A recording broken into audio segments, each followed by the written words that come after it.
Hey y'all, welcome to this episode of Vern's Misadventures. So who's ready for an enhancement? Let's do this. I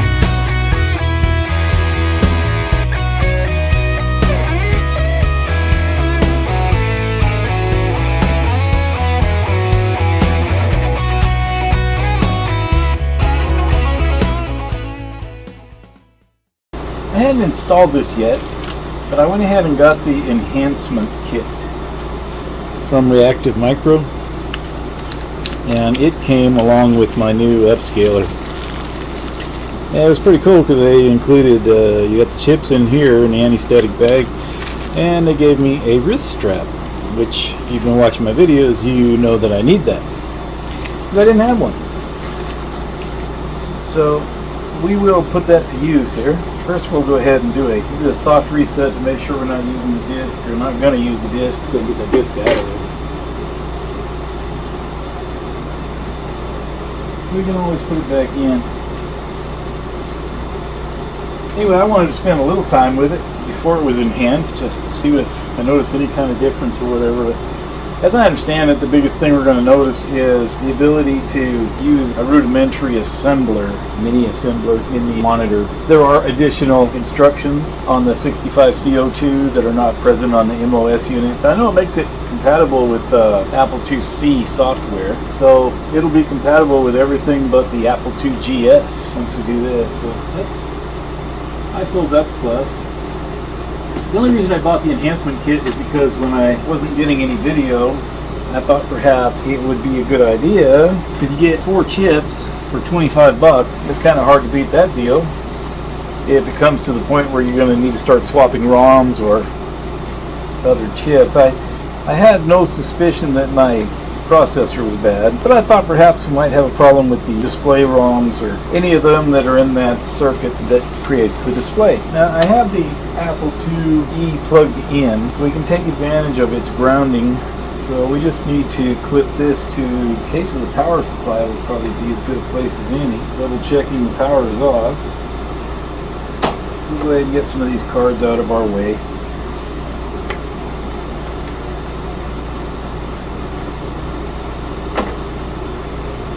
I don't think it's going to be necessary to remove the motherboard from the case, or even the top of the case from the bottom, because I can get to everything I need. We're going to do the CD-ROM, the EF-ROM, and the video-ROM, as well as the CPU, and those are the 4 chips we changed. And it looks to me like we can get to all of those with everything in place, so I see no reason to tear it down. I've recently had all these chips out of the sockets, and I deoxed them all with a deoxid D5, I think it is. Adrian Black's favorite go-to stuff from Adrian's Digital Basement. Let's open the bag and have a look. So this is where I got my wrist strap hooked up there. Did you see? I just clipped it on the housing of the power supply. With the computer plugged in, it should be connected to the ground wire of the house there. So assuming nothing else shorts out and electrifies that, everything should be fine. My normal process is to just, before I touch anything electronic, whether it be in a modern computer or an older one, I'll just put my hand or thumb right here on this metal case to discharge any static I might be carrying. But it's easy to forget that step. The wrist thing's not a bad idea. I'm sure if you're interested in this, you've seen other videos to see what you get. So you got just the video, and that's probably the 65 CO2 and the EF and CD ROMs. And then of course also included is the stickers you're supposed to put on your power light that say enhanced. So where to begin? Well, there's the video ROM. Let's see if we can get a hold of it, get it pulled out of there.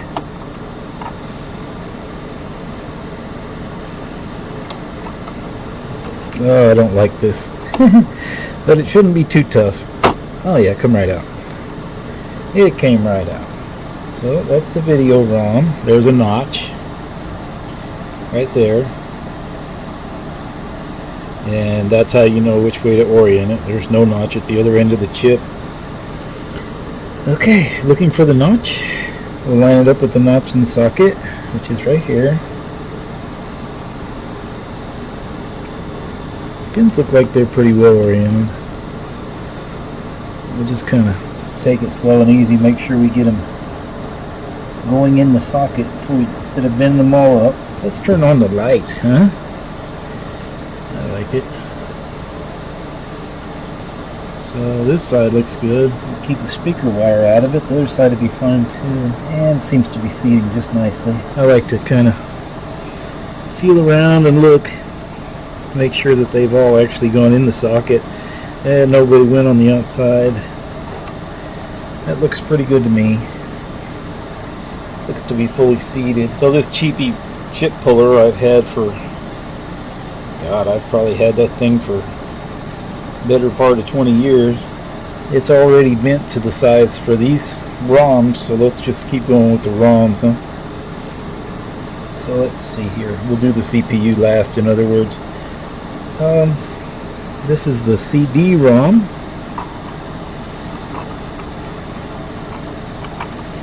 And so we got hold of the ends. There it goes, come out. Pop that out of there, and you can place that right there. Alrighty, so there's our notch in our socket, our notch in our chip. Almost looks like she's a little wide set there.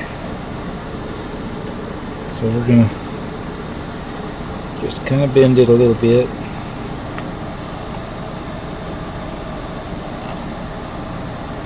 Okay. Let's see how that feels. Oh yeah, now it feels like it's actually going into the socket.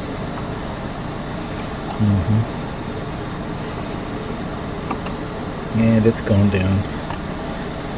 And no pins are hanging on the outside. Cool. Now we can do the EF ROM, which is right here. Let's get the old one out. As I said, these were pretty rough to handle. They took a lot of work to get out. But I've recently deoxed them, and they're pretty fresh now. So I would imagine it would take a bit more work for most people whose chips have been in there for better part of 40 years. And that looks a little bow-legged without even trying it. So I'm going to go ahead and bend it a little bit. So what I'm doing is I'm kind of using the case here, which probably isn't the best idea, ESD wise, to apply even pressure to push the pins in. And we'll see what we get. Oh yeah, that's much better. Okay.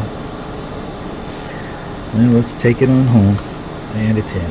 Now for our beloved 6502. It gets to come out next. And that of course is this one. So we'll get hold of him. Oh, she's holding on tight.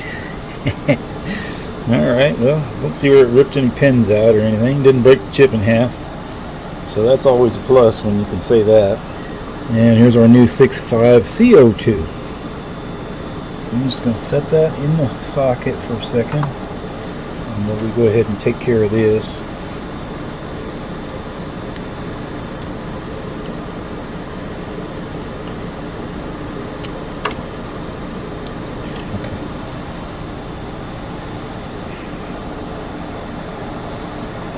It's in. I don't see any pins hanging out either side.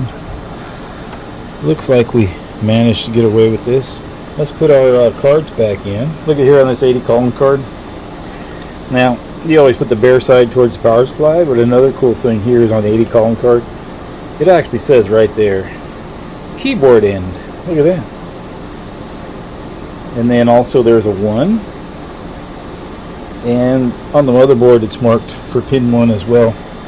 There's a 1 right here. So there's 3 different ways you know you're putting it in the right way. According to the manual, which I downloaded a PDF, you rock and roll these things in till they're all the way seated. I don't even know why I put this in here except for that it's safer in here than it would be anywhere else I might put it. It could go in 1 but then it would be super close to here, and there's really no reason to put it that close. I mean, it would just obstruct airflow to the 80 column card, in my opinion. So why stack them right on top of each other when I don't even intend to use it?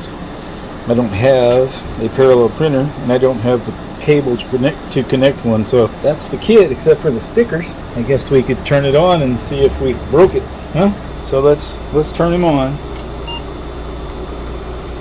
To me, and then let me zoom in on the screen, and we'll do the power on self-test deal by holding the Apple keys while we turn it on. I understand now. It said Core OK, an unenhanced Apple IIe.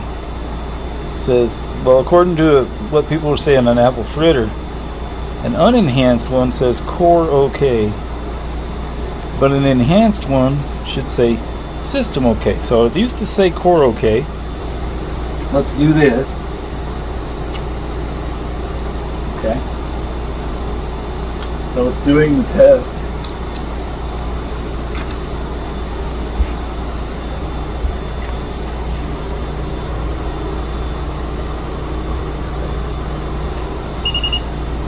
System OK.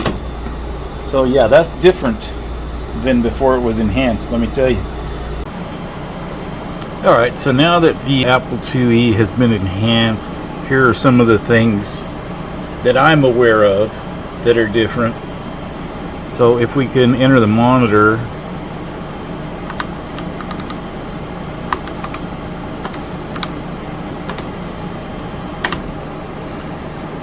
so let's see, here we go. You can list what's going on at hex 300 right there, right? And you can see right now it's just basically brakes and probably some garbage mainly. So let's just write a quick program that'll make the speaker beep.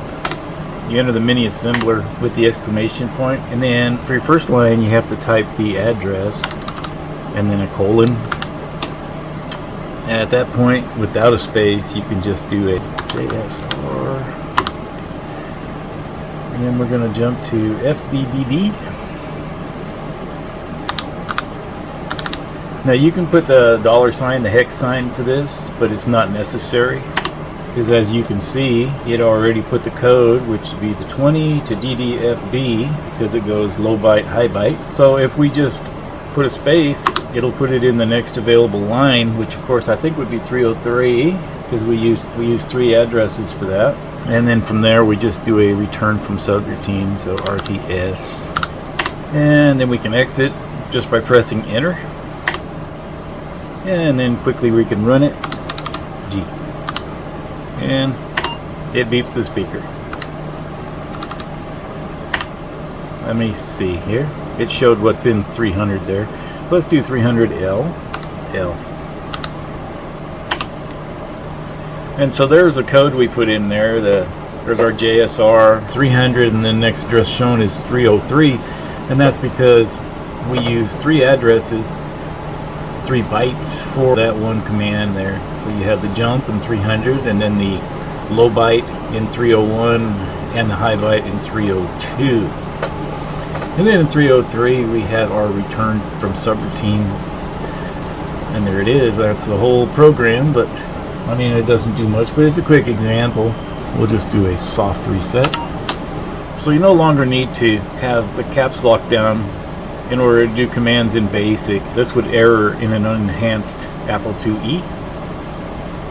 But in this one you see that it just did what you asked of it. And we can run without the caps lock as well.